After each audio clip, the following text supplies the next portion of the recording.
আর কিছুদিন পর আসতে চলছে মহাশিবরাত্রি। সবাইকে মহাশিবরাত্রির অগ্রিম শুভেচ্ছা।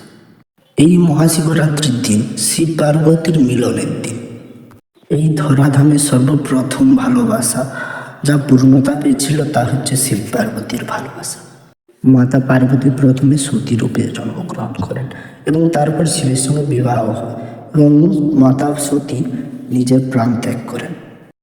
তারপর তিনি মহাদেবকে বলেন যে আমি আবার ফিরে আসবো এবং এসে আপনাকে আবার প্রতিরূপে গ্রহণ করব। এইভাবে মাতা সতী নিজের ভালোবাসা পাওয়ার জন্য 107 বার জন্মগ্রহণ করেন এবং 108ম বার তিনি মাতা পার্বতী রূপে জন্মগ্রহণ করেন হিমালয় রাজ্যের কুণ্ডার। তারপর এই মহাশিবরাত্রির দিনই মহাদেবের সঙ্গে তার মিলন হয়। তারপর থেকে মহাশিবরাত্রির দিন মাতা পার্বতী ও মহাদেবের মিলন দিন হিসেবে মনে রাখা হয়। এই দিন মহাদেব তার ভক্তদের মনস্কামনা পূরণ করেন। তো বন্ধুরা, ভিডিওটি ভালো লাগলে একটু লাইক করবেন, চ্যানেলে নতুন হলে সাবস্ক্রাইব করবেন।